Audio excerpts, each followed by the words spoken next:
We live in a world of relentless change. Huge migrations of people to new megacities, filling soaring skyscrapers and vast slums. Ravenous appetites for fuel and food, unpredictable climate change. And all this in a world where the population is still growing. Should we be worried? Should we be scared? How to make sense of it all?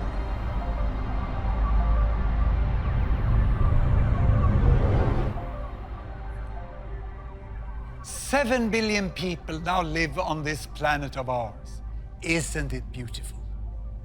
But when some people think about the world and its future, they panic. Others prefer not to think about it at all. But tonight, I'm going to show you how things really are. My name is Hans Rosling. I'm a statistician at... No, don't switch off. Because with the latest data from all countries, I'm going to show you the world in a new way. I'm going to tell you how world population is changing and what today's data tell us about how the future of the world will be. We undeniably face huge challenges. But the good news is that the future may not be quite as gloomy and that mankind already is doing better than many of you think.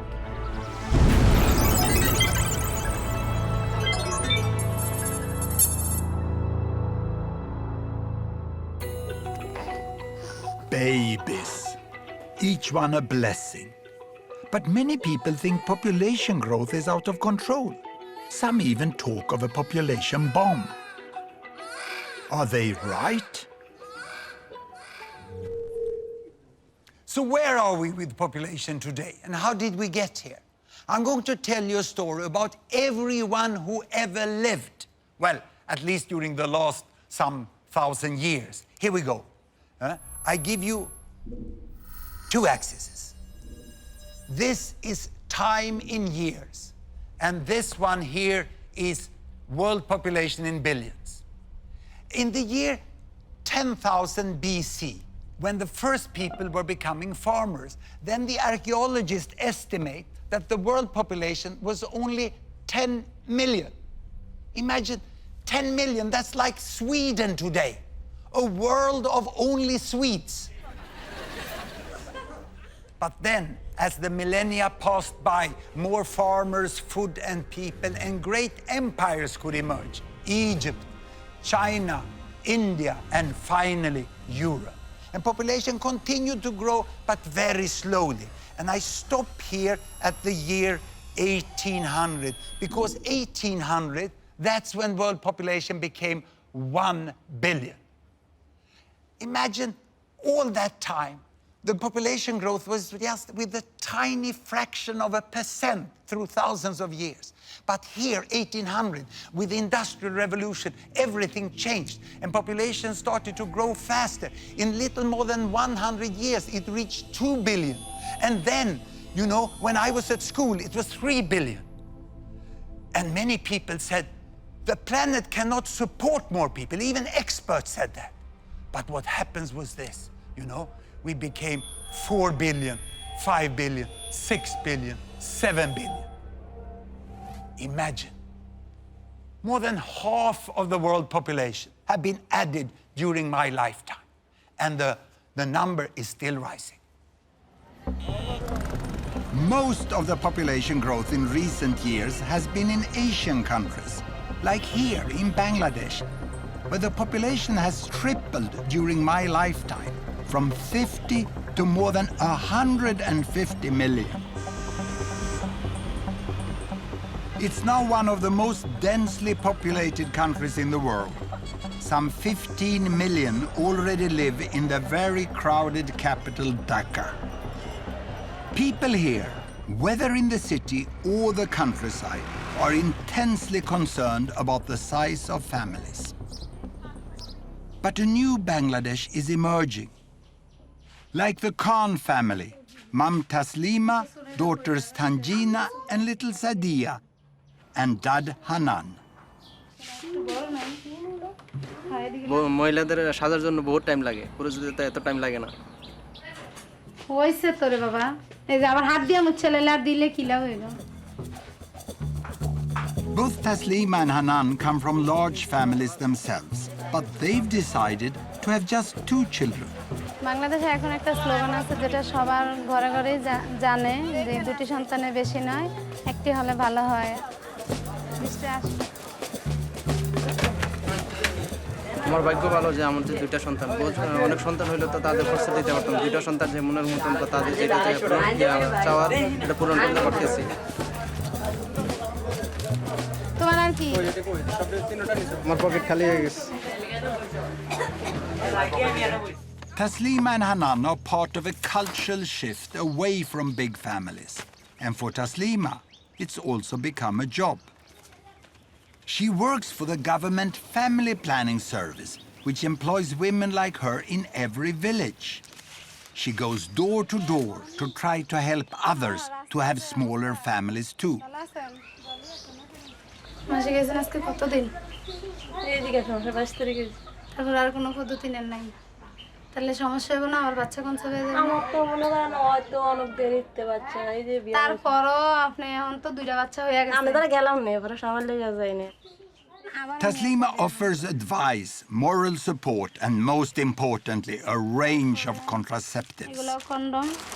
আপনি তো 3টা মেয়ে, এখন আর বাচ্চা নিবেন? বাচ্চা জন্মদান করার ইয়ে হয়েছে আপনি, আপনার বাবা জানবে কিনা? কষ্ট তো আপনার করতে হয়, কষ্ট তো আর বাবা করে না। কষ্ট কে করে? কষ্ট করলাম, হে যদি ফুলতে লেগেই করে তা আমার কিছু করার আছে? পিল দিয়ে দেয়, মাসিক হওয়ার সাথে সাথেই খাওয়া শুরু করবে।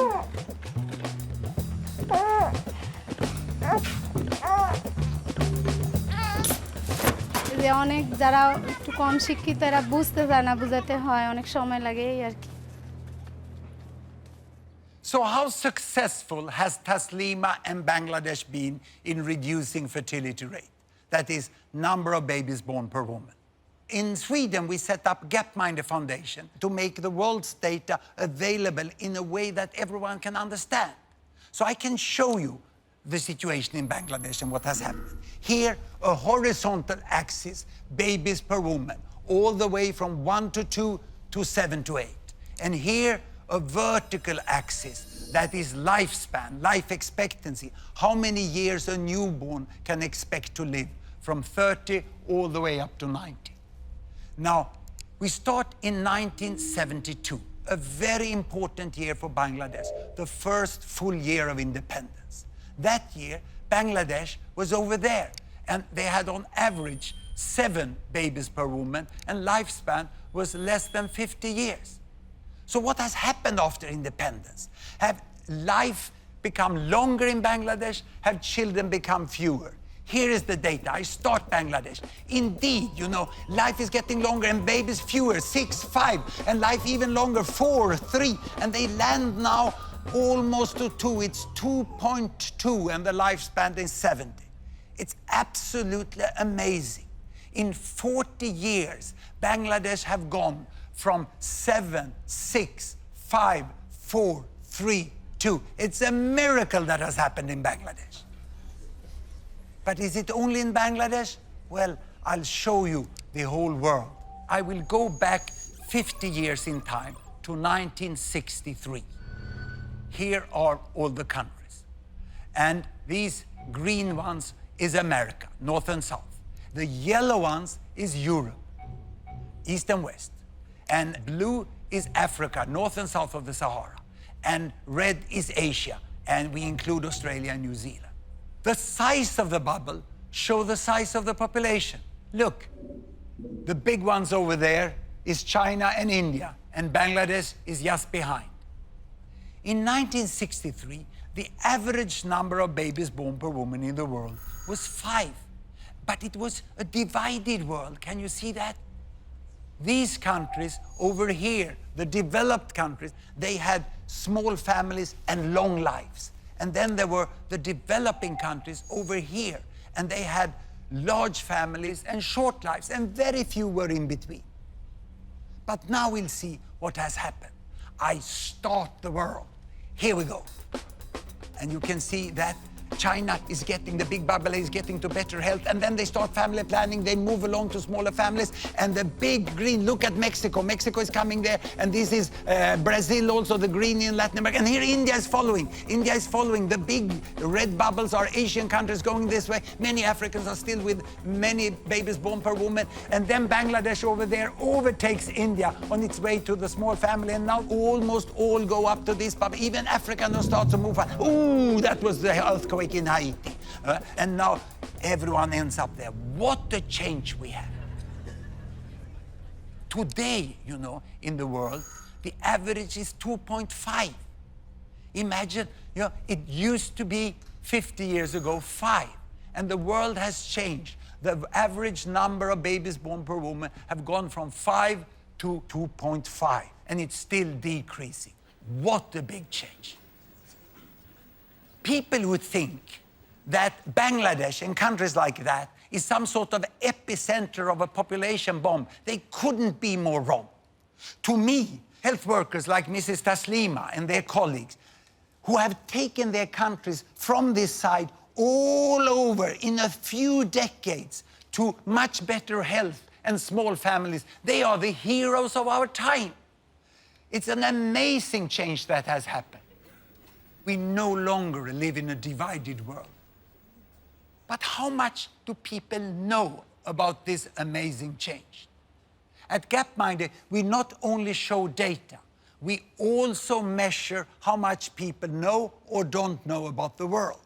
So we did a first survey in Sweden. The results were depressing. So we did our second survey in Britain.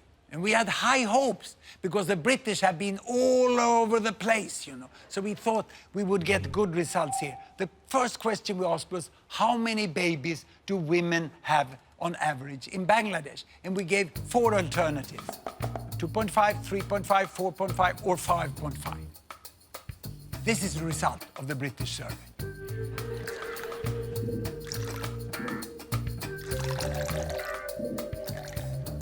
But you know the right answer. It's 2.5. Only 12% of the British got it right. So we thought that perhaps it was those with low education who dragged down the result. So we segmented those who had been to the fine British universities and had a university degree. And here they are. This is the result.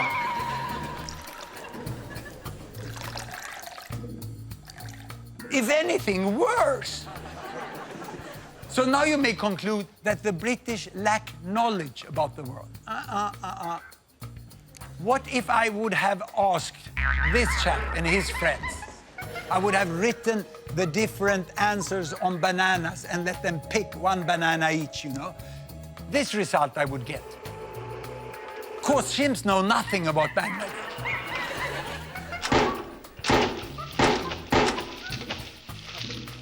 But by pure random, they will pick twice as many correct answers as the British. And of the British, you know, more than half of the British people think it's 4.5 or more.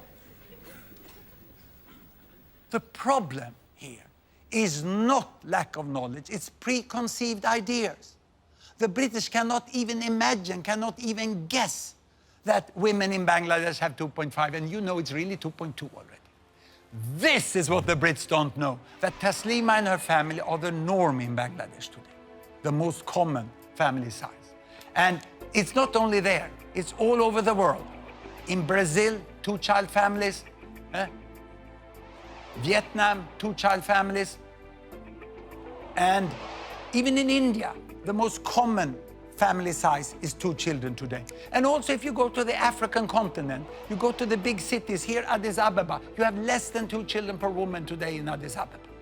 There can be Muslim, Buddhist, Hindu, Christian. There's not one religion, not one culture, not one continent where 2-child families cannot happen. This change from big families down to 2-child families is one of the most important things that have happened in the world during my lifetime. It's unprecedented in human history.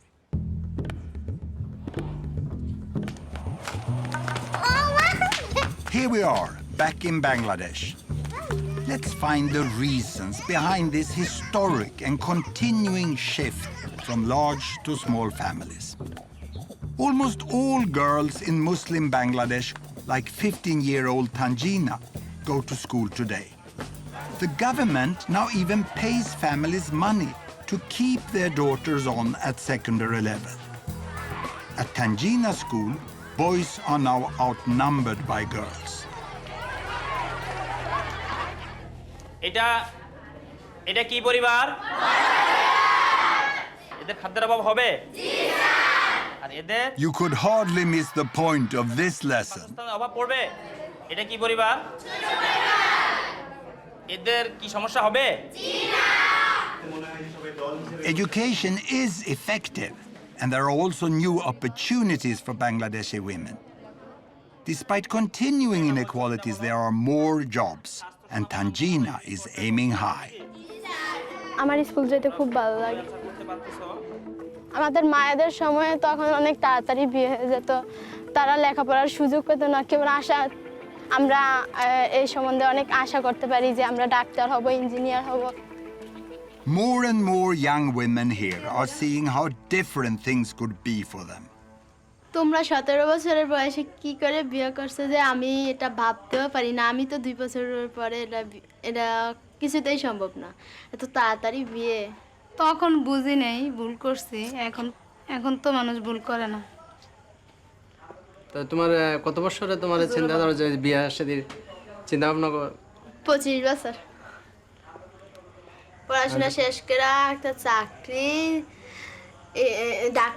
Doctor হয়ে তারপরে। ভালো বুদ্ধি আছে তোমার।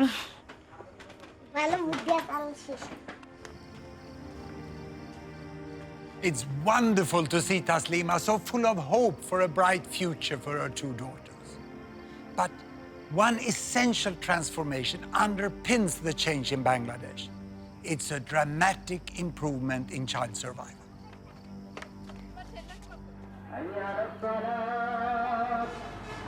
It's Ramadan, the Muslim month of fasting and reflection.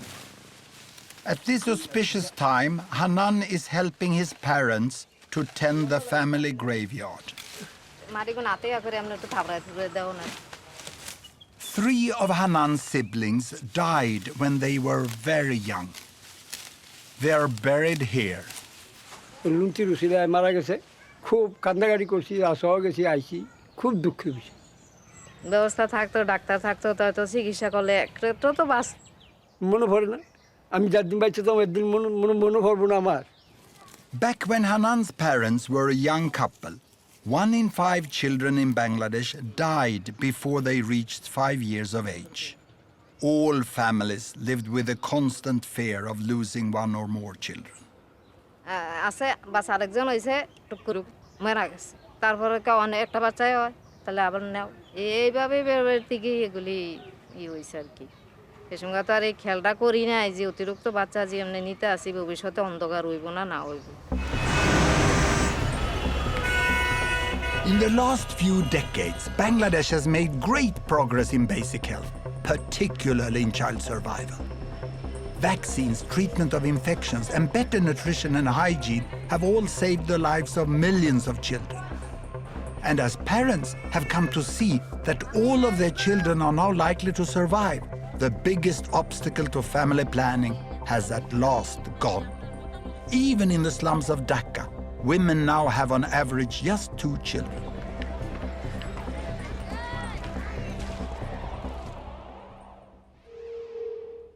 Child survival drives everything.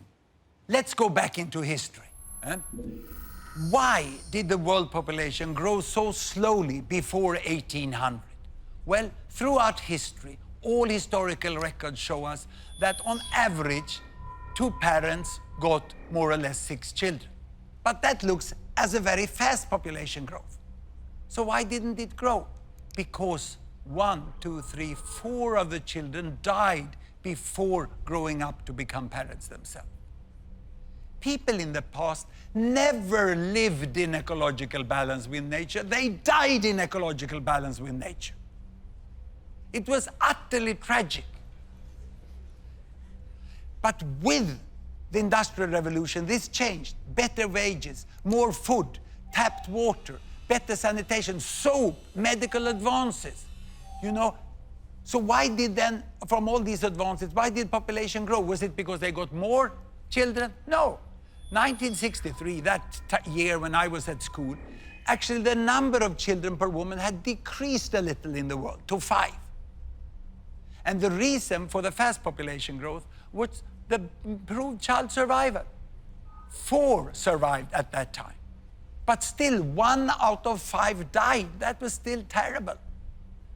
So it's only in the recent decades that most of the countries have taken big leap forwards in child survival and in family planning, so that we are now approaching the new balance. And it's a nice balance. 2 parents on average get 2 children that survive. We have families in a very happy balance. This is the most normal family situation in the world today. And what does this mean for the future here? I will show you the projection, the best projection into the future from the finest demographers we have at the Population Division of the United Nations. And it looks like this. It's going to continue first up to 8, and then it goes up to 9, and then it goes here. But see, it's slowing down, it's slowing down. By the end of the century, it's becoming more flat there. And if I do a close-up on this, you can see that we are expecting a slowing down and the end of fast population growth. But of course, this is a projection that has a certain degree of uncertainty. But we are sure that we are at the end of fast population growth within this century. It's all due to a remarkable effect of the falling fertility rate. Look here, if we go back into this. I'll show this by showing you the number of children in the world. The number of children from 0 to 15 years of age. Here they come. Look, the number of children there increased slowly, and then also it increased rapidly. So by the turn of the century here, there were 2 billion children in the world. And to me, that was an important year because that was when Doris was born. That's my first grandchild. And she was born at a very special time for children in the world, you know. Because the specialists, the demographers, estimate that from this year, the number of children in the world will continue like this. It will not increase any longer. By the end of the century, we will still have 2 billion children in the world. When Doris was born is when the world entered into the age of peak child. The number of children are not increasing. Now, this will confuse you, because how can then the total population grow like this if the children doesn't increase? Where will all these adults come from? And to explain that, I have to leave this fancy digital stuff and show you real powerful educational material we have developed. And it's here. I will show you the world population, ladies and gentlemen, in the form of foam blocks. 1 block is 1 billion. 1 block is 1 billion. And that means that we have 2 billion children in the world. Then we have 2 billion between 15 and 30 years of age. These are rounded numbers. We have 1 billion 30 to 45. We have 1 billion 45 to 60. And then we have my block, 60 years and older. We are here on top. This is the world population today. And you can see that there are 3 billions missing, like here. Only few of them are missing because they have died. Most of them are missing because they were never born. Because back then, you know, before 1980, there were much fewer children born in the world because there were fewer women giving birth to children. So this is what we have today. Now, what will happen in the future? Do you know what happens to old people like me? They die. Yes. There was someone here who works in hospitals. Yeah? So they die. The rest, they grow 15 years older and have 2 billion children. These ones are now old, time to die. And then these ones grow 15 years older and they have 2 billion children. This one die and the rest grow 15 years older and have 2 billion children. And without increasing the number of children, without increasing the length of life, we have 3 billion people more by this big inevitable fill-up of adults, which will happen just when the large young generations grow up. Now, there's one more detail, which is good news for the older ones here, like me, that it's estimated that the old people will live a little longer. So we have to add 1 billion more for the old here on the top. And I'm desperately hoping that I will be part of that group, because then I can live long and read the annual statistic as they come reporting every year. But when I talk to many fine environmental activists, which are really have a good concern about the environment, they very often tell me, we have to stop population growth at 8 billion. But when I then talk with them, they don't know that we have reached peak child. And then they are completely unaware that most of the remaining population growth is an inevitable fill-up of adults. So we will end up with more or less this amount of people.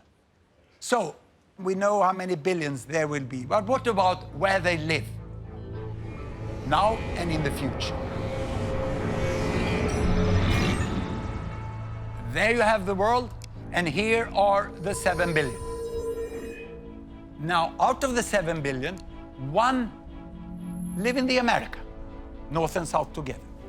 1 in Europe, 1 in Africa, and 4 in Asia. So this is now, but how to remember this? I have a very simple way of remembering this. I put up the numbers like this, and then I say, this is the PIN code of the world, 1114. Now, what will happen up to mid-century? That we know fairly well. Europe, no increase. In fact, the European population is decreasing. In America, a little more people, mainly retired people in Latin America, so it makes no difference. It's more or almost the same. In Asia, we will have 1 billion more. And then the population growth in Asia is over. In Africa, in the next 40 years, the population will double to 2 billion. Now, to the end of the century, well, we know quite well, no more people in Europe, no more in America, no more in Asia, but Africa is set, as we have data today, for another doubling. So there will be 4 billions in Africa. The 2100, and probably the final PIN code, will be 1145. So in 2100, there will be quite a different world. The people who live in what I call the Old West, in West Europe and North America, will by then be less than 10% of the world population. 80% of the world population will be living in Asia and Africa. But will there be resources enough to sustain them? Well, this will be a huge challenge, and nothing will come automatically. But my take is that it is possible for all these billions to live well together.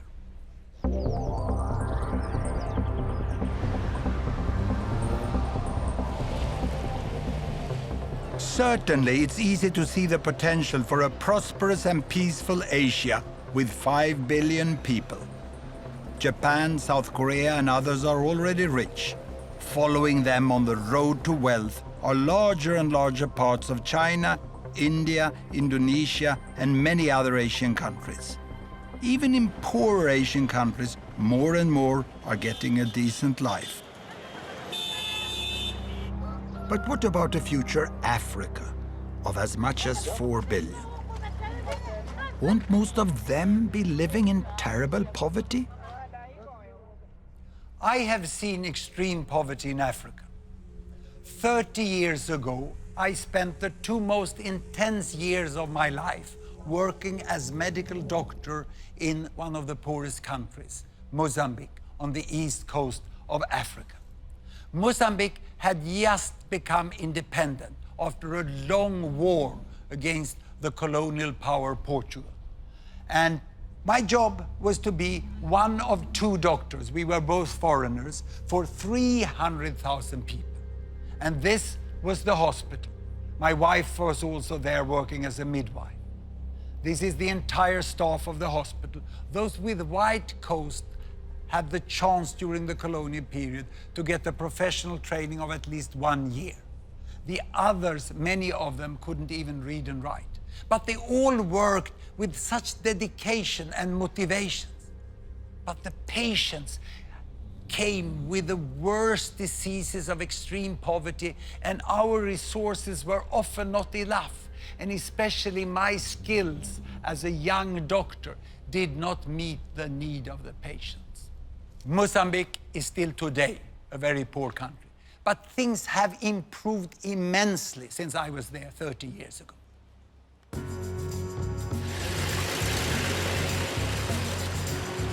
For a start, there's now a brand new hospital in the town where I worked 30 years ago. The new, much bigger hospital has 15 doctors, and 11 of them are Mozambicans. All the staff are now well trained. The director of the hospital is Dr. Kashimo, the obstetrician. Tudo indica que estamos perante uma gravidez gemelar. The transformation here is amazing to me. Temos o serviço de urgência, de pediatria e cirurgia e ortopedia. Hoje temos grandes laboratórios, as farmácias que funcionam 24 horas. They routinely save women in childbirth with cesareans, something that was impossible when I was there. Isso hoje em dia não é possível fazermos cá, com uma equipa que está formada e com um bloco operatório com essas condições, que está equipado igual que um bloco operatório que está em qualquer lugar do mundo.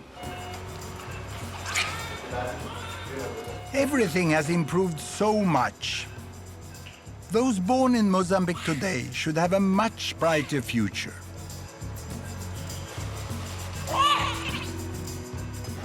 Not just because of better health, but a booming economy too, with busy ports and markets, and new industries with lots of new jobs.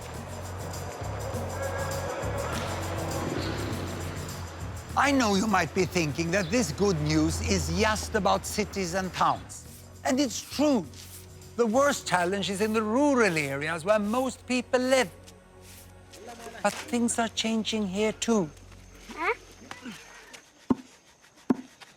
Deep in rural northern Mozambique lies the district of Mogovolas. This is home for Olivia, Andre, and their young family. Like so many other poor people in the world, Olivia and Andre are farmers, reliant on what they grow for what they eat.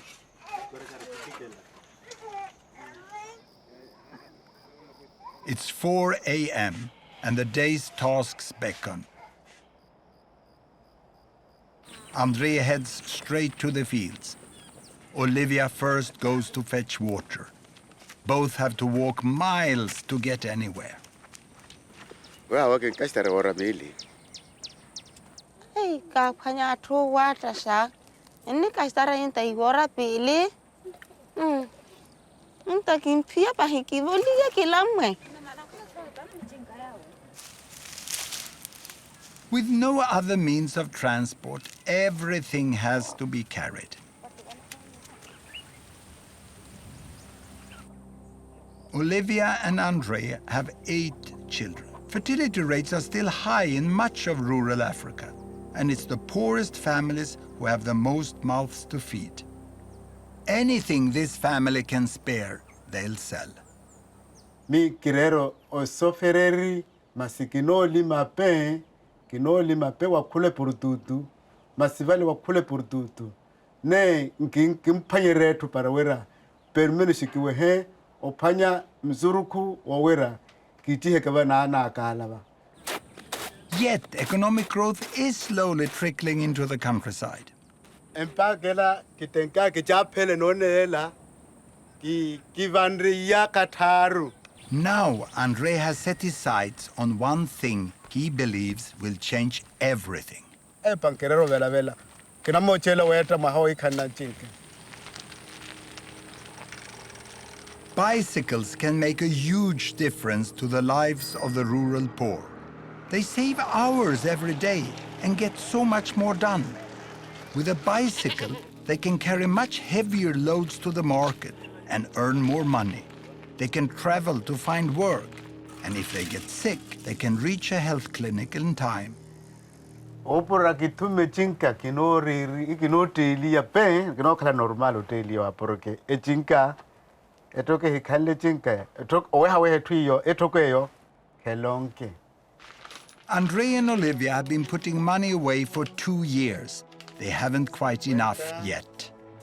Everything now depends on the sesame seeds, which they are just harvesting. If they can get a good price, they might just make it. Andre and Olivia live in one of the poorest countries, and they live in the rural area, which is the poorest part of that country. So how many people are there in the world living like they? And how many are there that are poorer? I'm going to show you this yardstick. Very simple, poor and rich. And here I have all the 7 billions again. They are in a very simplified way lined up there from the poorest to the richest. Now, how much does the richest billion earn here in dollar per day? Well, let's look here. Ooh, it's coming up, it's coming up. Ooh, yo. I can't even reach $100 a day. Then let's look at the middle billion, who is exactly in the middle. How much do they earn? It'll come, yes, just 10. And then I go over here to the poorest billion. How much do they get? Well, just 1. This is the difference of the world today. And the economists, they draw a line which they call the line for extreme poverty, a little above $1. That's when you hardly can have enough food to feed the family. You cannot be sure that you have food all days, you know? And 1 billion is clearly below that still. And the second billion is sort of divided by that line. And then the others are above it. Now, the poorest people, they can hardly afford to buy shoes. And when they get shoes, the next thing they will save for is bicycle. This is where Andre and Olivia is. And after bicycle, you will go for the motorbike.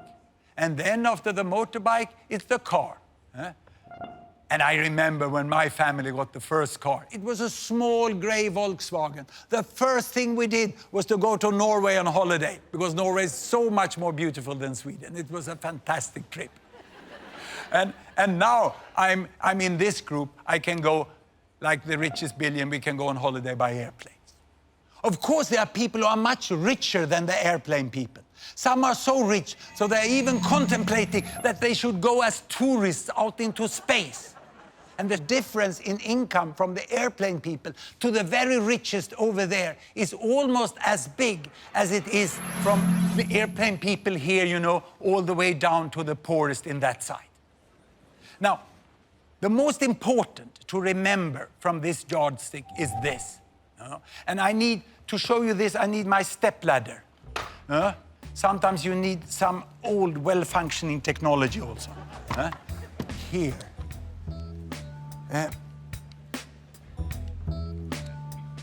I can only reach up. Here they are. Now I'm at the top. The problem for us living on $100 a day is that when we look down on those who have $10 or $1, they look equally poor.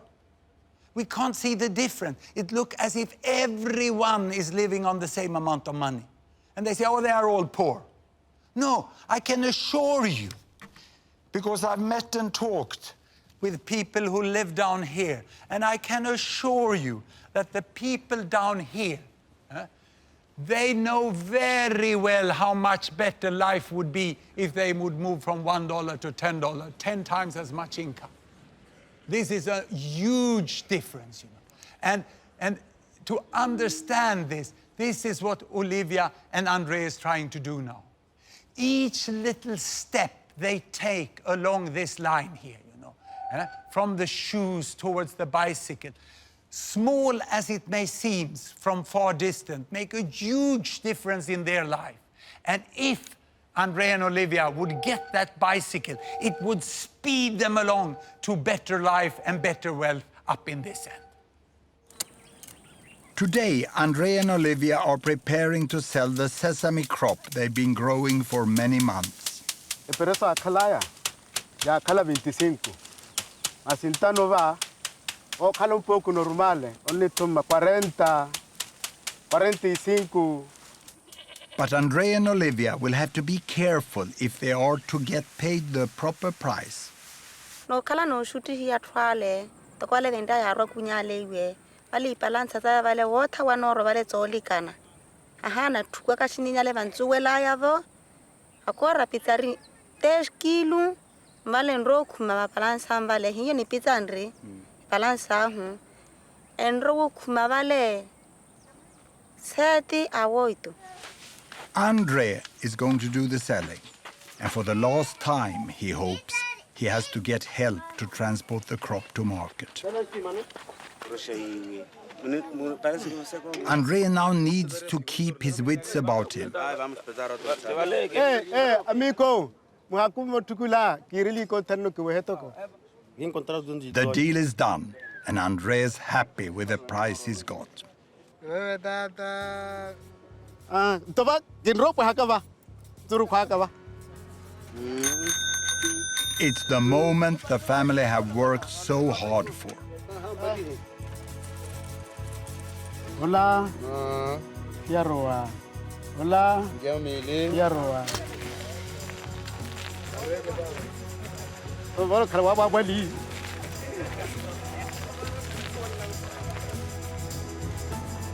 Andre's journey to market took all morning to walk. Now, in less than an hour, he can ride home.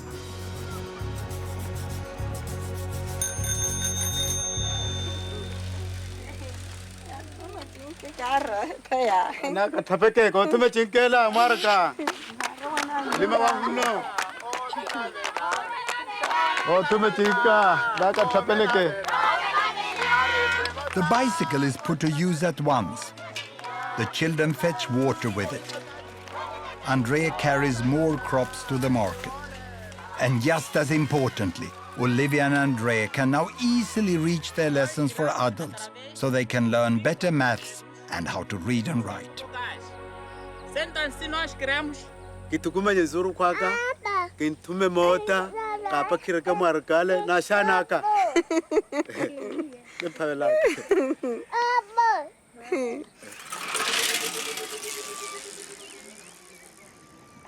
It's so great to see Olivia and Andrea pedaling their way out of extreme poverty.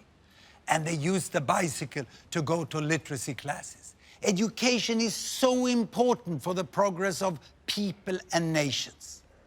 But how many know what has really happened with education in the world? Time for the Great British Ignorance Survey again. Here we go. We asked what % of adults in the world today are literate, can read and write. Can I ask the audience? How many guess 20%? Hands up. 40%? 60%? And 80%? This is the result of the British sample.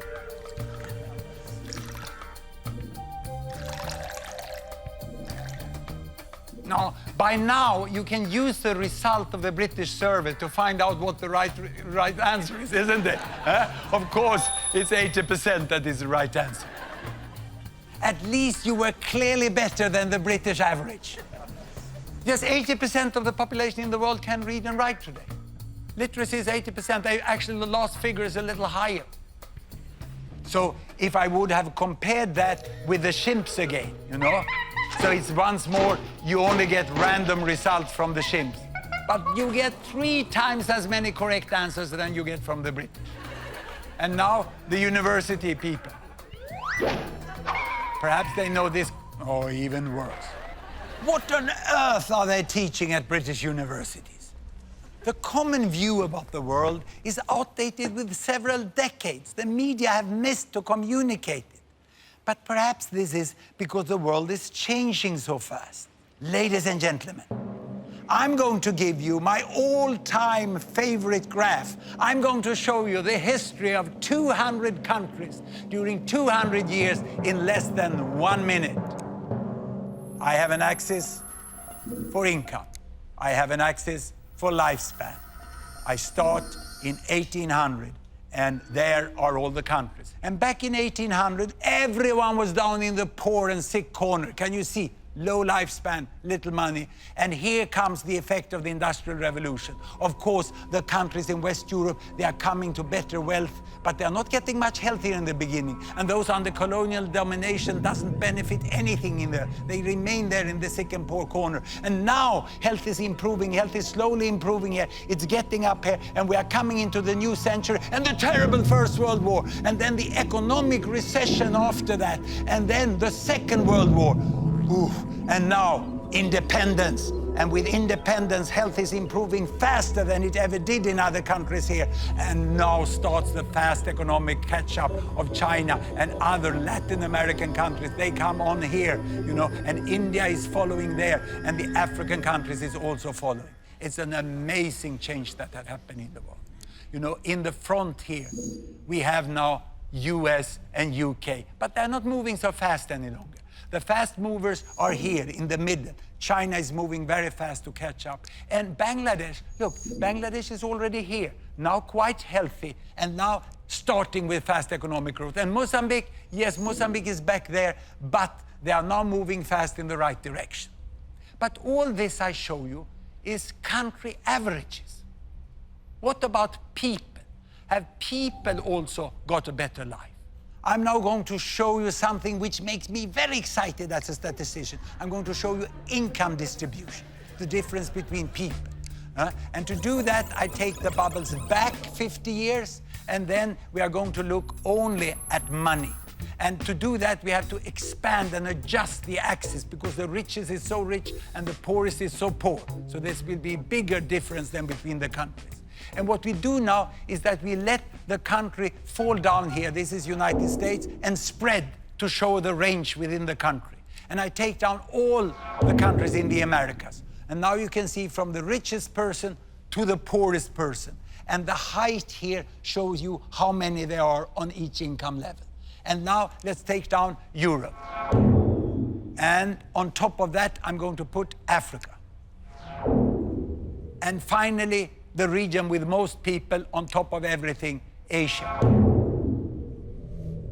Now, in 1963, the world was constituted by two humps. First, the richest hump. It's like a camel, isn't it? The first hump here with the richest is mainly Europe and the Americas. And the poorest hump over here is mainly Asia and Africa. And the poverty line was there. Can you see how many people there were in extreme poverty 50 years ago?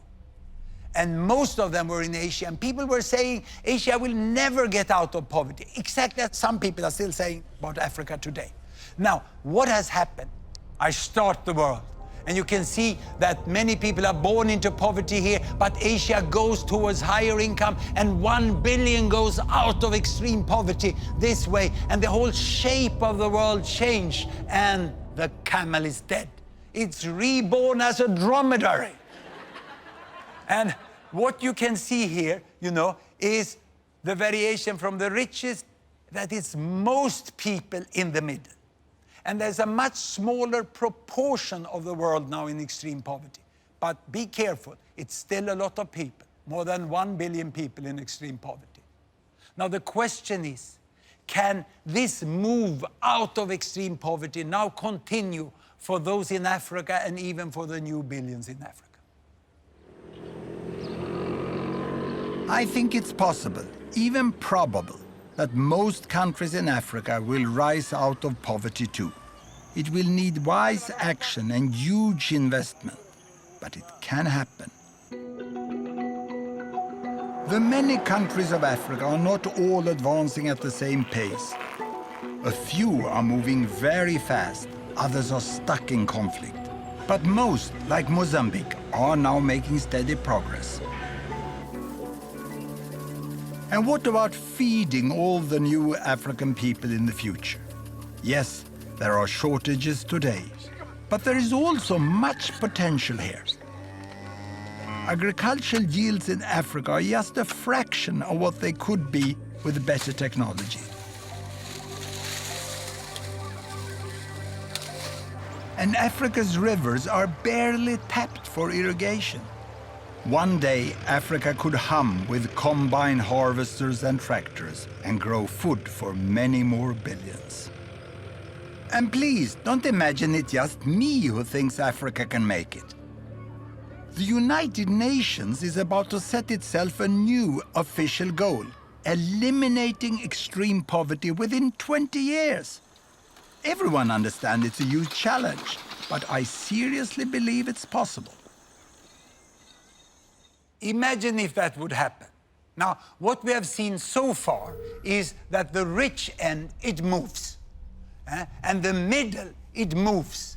But this poorest end is stuck. It's here in extreme poverty we find almost all the illiteracy. Here we find high child mortality and still many babies born per woman. It's like extreme poverty reproduces itself if you don't end it swiftly. But Andre and Olivia and people like them, they work so hard to get away from it. And if they only can get the right help from their governments and from the world at large, with things like school, health, vaccines, roads, electricity, contraceptives, then they will manage. But they will mainly manage by their own hard work. Here we go, you know, go on, follow Andre and Olivia across the line, you know. It is possible within some decades, yes. But getting out of poverty is just the beginning. People want to continue along this line to a good life. But what does a good life mean?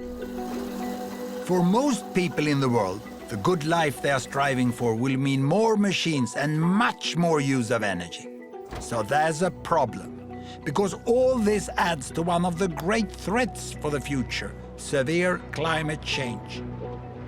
80% of the energy the world uses is still fossil fuels. And the science shows that the climate may change dramatically in the future because of the carbon dioxide emission from continuing to burn all these fossil fuels. I'm not the best person to tell you how bad climate change will be, nor am I a specialist on how to prevent it. What I can do is to show you data to make you understand who is the one that emits the carbon dioxide. I will show this. You remember the yardstick from the poorest billion to the richest billion, from the one who hardly can afford shoes to the one who fly with airplanes. Now, this shows the total amount of fossil fuel used in the world during 1 year. Coal, oil, and natural gas. And it represents more or less the total emission of carbon dioxide. Now, how much of that is used by the richest billion? Half of it. Now, the second richest billion? Half of what's left. Then you understand what the third use. Half of what's left. And the others use hardly anything. This is rounded numbers, but it clearly shows, you know, that almost all the fossil fuel is used here by the 1, 2, 3 richest billions. More than 85% they use. Now, the richest billion here at least have stopped increasing, but we are yet to see whether they will decrease. And in the coming decades, it's the economic growth of these two that will increase the fossil fuel use and the carbon dioxide emission. Even if these ones over here come out of extreme poverty and get richer all the way to the motorbike, that doesn't contribute much to the emission of carbon dioxide. And regarding population growth, most of the additional billions in the next 40 years will be in this group here. But still, if you ask people in the richest end, they seem to get everything wrong. They look down on the world from their very high emission, and then they say, oh, those over there, you cannot live like us. You will destroy the planet. You see, I find the argument from the people here catching up to be much more correct than logic. They say, who are you to tell us that we can't live like you? You better change first if you want us to do it differently. There are many essentials to having a good life that billions in the world do not yet have. Andre's village and house, and so many like them, don't even have electricity. Mozambique has huge coal reserves. And if it and the other poorest countries build affordable new power stations burning coal for electricity and industry, I don't think anyone who emits more carbon should interfere. Now, what I'm going to do is ask you 2 questions that I often ask my Swedish students. The first one is this: how many of you have not traveled by an airplane this year? Quite a few can do without flying. So the next question is, how many of you have stayed away from washing machines and you have hand washed all bed sheets, clothes and laundry during the last year? I thought so. No one. Everyone who can afford use washing machine, even the hardcore in the environmental movement. And I still remember the day when my family got the washing machine. It was the 1st of November, 1952. Grandma was invited to be the first to load the machine. She had hand washed her entire life for a family of 9. And when she loaded the machine, she sat down on a footstool and she watched the entire program during 1 hour. She was absolutely mesmerized. For my mother, it also meant a lot of more free time to do other things. She could read books for me. I think that's what made me professor. No wonder we said, thank you, steel mill, thank you, washing powder factory, thank you, electrical power station. Now, when thinking about where all this leaves us, I have just one little humble advice to you. Beside everything else, look at the data. Look at the facts about the world, and you will see where we are today and how we can move forwards with all these billions on our wonderful planet. The challenge of extreme poverty have been greatly reduced, and it's for the first time in history within our power to end it for good. The challenge of population growth is in fact already being solved. The number of children have stopped growing. And for the challenge of climate change, we can still avoid the worst. But that requires that the richest, as soon as possible, find a way to set their use of resources and energy at a level that step by step can be shared by 10 billions or 11 billions by the end of this century. I've never called myself an optimist, but I do say I'm a possibilist. And I also say the world is much better than many of you think. Thank you very much.